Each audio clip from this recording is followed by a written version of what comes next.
حصے تک پانی بہتا ہے ڈالتے ہو، ایسے ہی ہر حصے پر پانی بہنا ضروری ہے، ورنہ دھونا نہیں پایا جائے گا، مانا جائے گا۔ ہاں، اگر پانی ہی کم ہے تو یہ تو بات ایک الگ ہے، مجبوری ہے، ولا حرج مدفوع بالنص ہے یہ، ولا حجر علیکم، اس طرح کے جو ہے کلمات آئے ہیں قرآن پاک میں۔ تو مطلب پانی ہی کم ہے اور اس قدر کم ہے کہ کہیں مناسب مطلب مل ہی نہیں سکتا تو الگ بات ہے، لیکن پانی ہونے کے باوجود بھی تساہل و تغافل کی وجہ سے کر رہا ہے تو یہ معاملہ غلط ہے، تو یہ میٹر اس کا صحیح نہیں ہے۔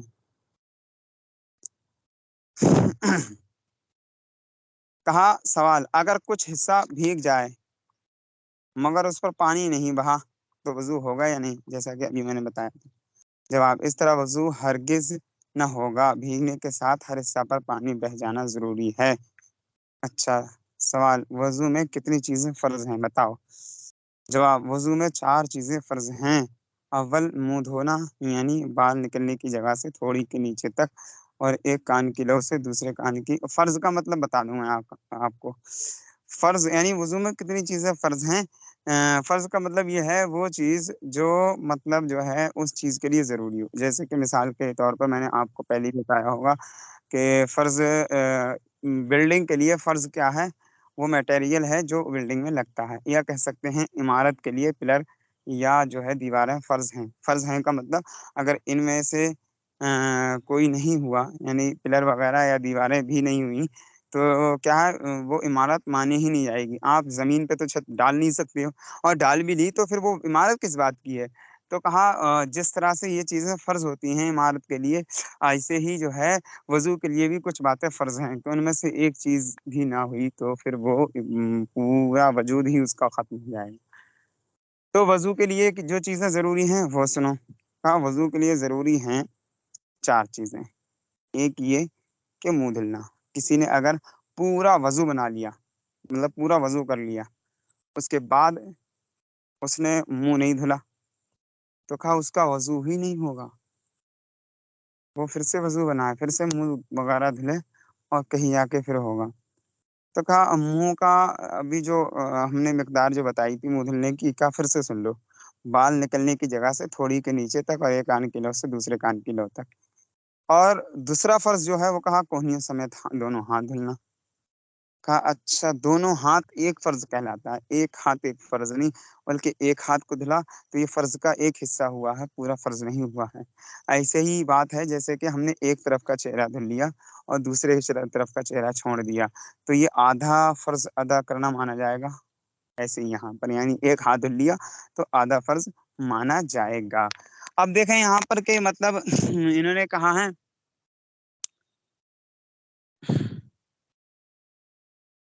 کونیوں سمیت دونوں ہاتھ دھلنا، اور تیسرا فرض ہے چوتھائی سر کا مسح کرنا،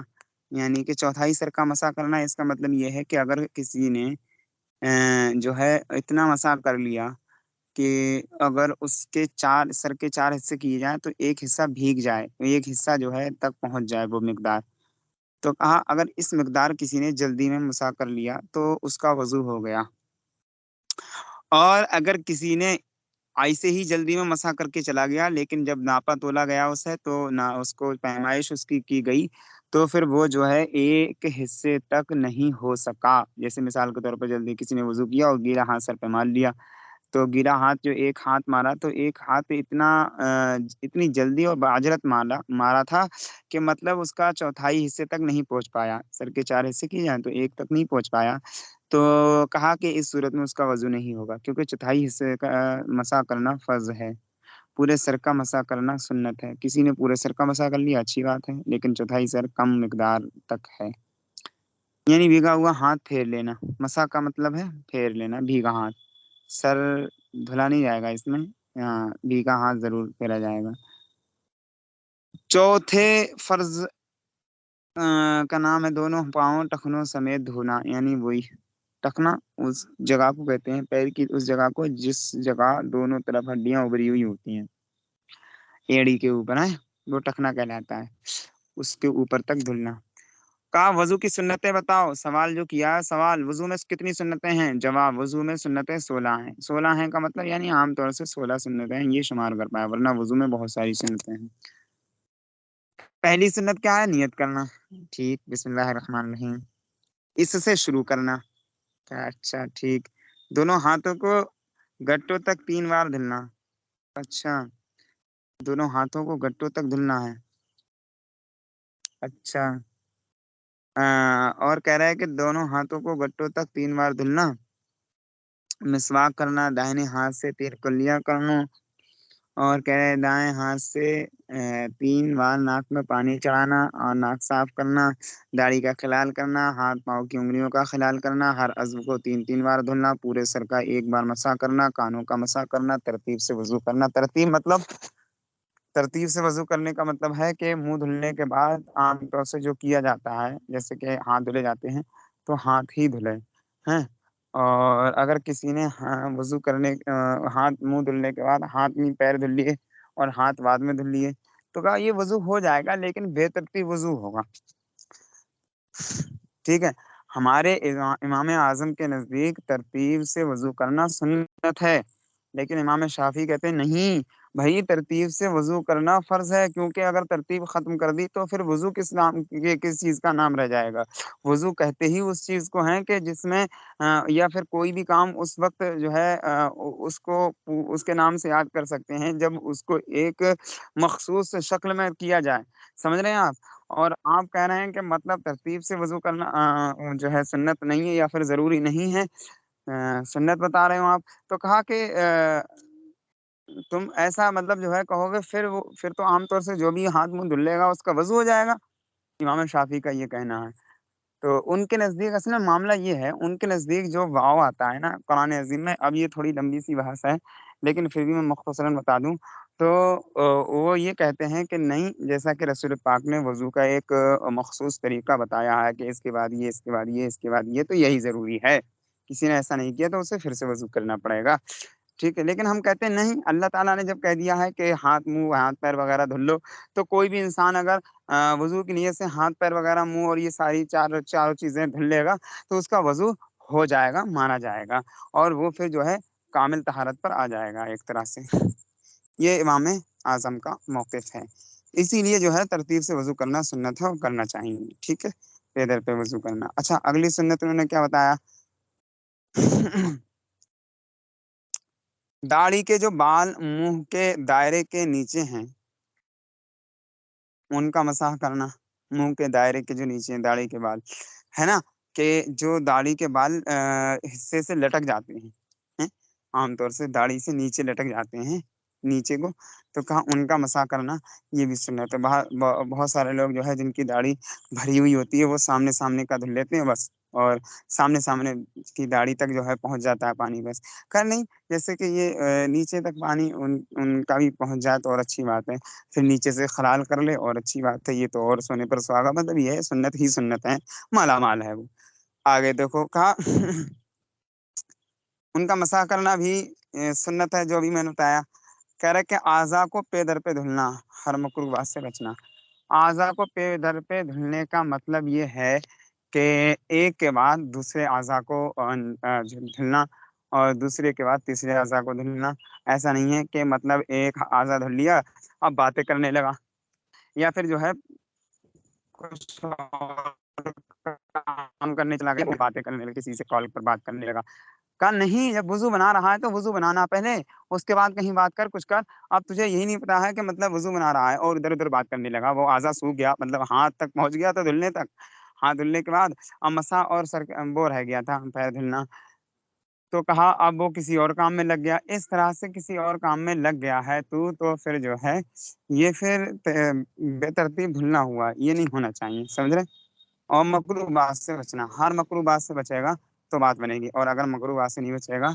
تو پھر جو ہے یہ سنت چھوٹ جائے گی۔ سوال، وضو میں کتنی باتیں مکروہ ہیں بتائیں؟ وضو میں 21 باتیں مکروہ ہیں، عورت کے 21 باتیں مکروہ ہیں کا مطلب یہ عام طور سے اتنی باتیں مکروہ دیکھی گئی ہیں، اس کے علاوہ بھی بہت ساری باتیں مکروہ ہیں، ٹھیک ہے۔ وضو میں 21 باتیں مکروہ ہیں، عورت کے غسل یا وضو کے بچے ہوئے پانی سے وضو کرنا، یعنی کوئی اگر عورت کے غسل یا وضو کے بچے ہوئے پانی سے وضو کرے گا تو پھر جو ہے وہ مکروہ ہو جائے گا، مطلب جیسے کہ اب کوئی وضو کر کے پانی چھوڑ کے چلا گیا، تو اب اگر اسی چھوٹے ہوئے پانی سے مطلب لوٹے میں یا بالٹی میں یا کسی اور چیز میں تو اس سے ہی وضو کر رہا ہے، تو کہا یہ وضو کرنا اس کا جو ہے مکروہ ہے، ٹھیک ہے، اس پانی سے، بلکہ وہ پانی چھوڑ دے، کیونکہ اس سے جو ہے استعمال کیا، اس سے اس میں سے پانی کو استعمال کیا گیا عورت کے لیے، ٹھیک۔ اچھا آگے کہا وضو کے لیے کوئی نجس جگہ بیٹھنا، یعنی کہ کوئی ناپاک جگہ بیٹھ گیا، نجس مطلب ناپاک، ناپاک جگہ بیٹھ گیا اب وضو کر رہا ہے، تو اس صورت میں جو ہے وضو کرنا ٹھیک نہیں ہے، ٹھیک ہے۔ اور دوسری بات یہ ہے کہ نجس جگہ وضو کا پانی گرانا، نجس جگہ پانی گرانے کا مطلب یہ ہے کہ ایسا ایسی جگہ بیٹھا ہوا ہے کہ جہاں پر پانی جمع ہو کر کے ایسی جگہ گر رہا ہے جو ناپاک جگہ پر ہے، جیسے عام طور سے دیکھا یہ گیا ہے کہ مطلب جو ہے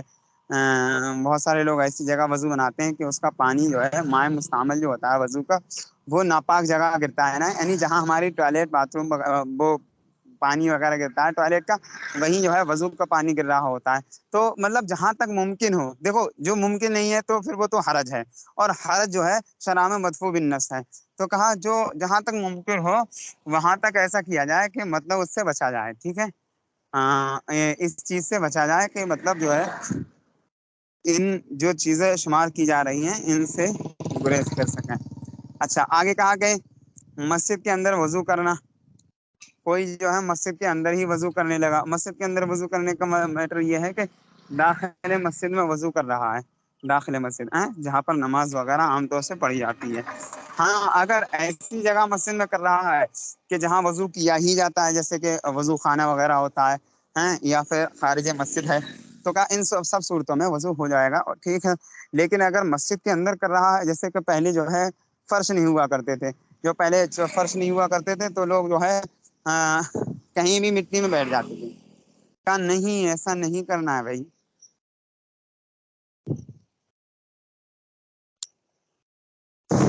کہا وضو کے اعضاء سے برتن میں پانی کے قطرے ٹپکانا یا ٹپکنا، آپ وضو کر رہا ہے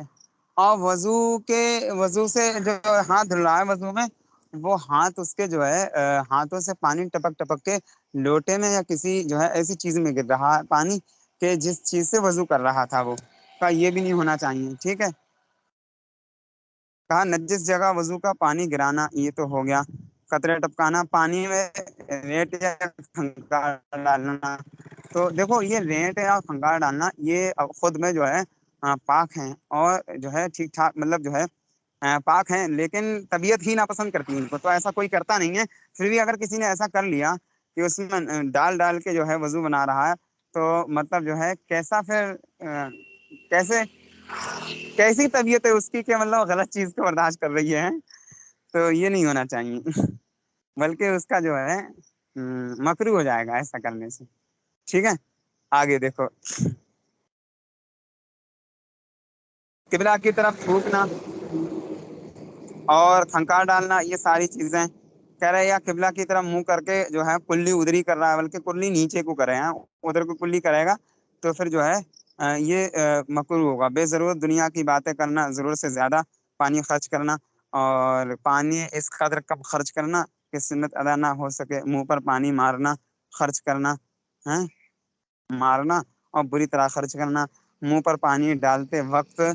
پھونکنا، صرف ایک ہاتھ سے منہ دھلنا، ایک ہاتھ سے عام طور سے دھلتے ہیں نا لوگ، کا یہ بھی مکروہ ہے، ایک ہاتھ سے منہ دھلنا، ٹھیک۔ گلے کا مسا کرنا ہے، دیکھو گلے کا مسا کر لیتے ہیں بہت سارے لوگ، یعنی گردن کا مسا کرتے ہیں پھر گلے کا بھی مسا کر لیتے ہیں، کہہ رہے ہیں کہ بائیں ہاتھ سے کلی کرنا، بائیں یعنی الٹے ہاتھ سے، یا ناک میں پانی ڈالنا بائیں یعنی الٹے ہاتھ سے، کہہ رہے دائیں ہاتھ سے ناک صاف کرنا، خلاف عادت جو کام ہیں، مطلب عادت جس چیز کو کر رہی ہے کہہ رہی ہے کرنے کو، اس کے علاوہ جو کام ہیں تو کہہ رہے وہ کام اگر کوئی ادا کرے گا تو پھر جو ہے مکروہ ہو جائے گا، ٹھیک ہے۔ آپ دیکھو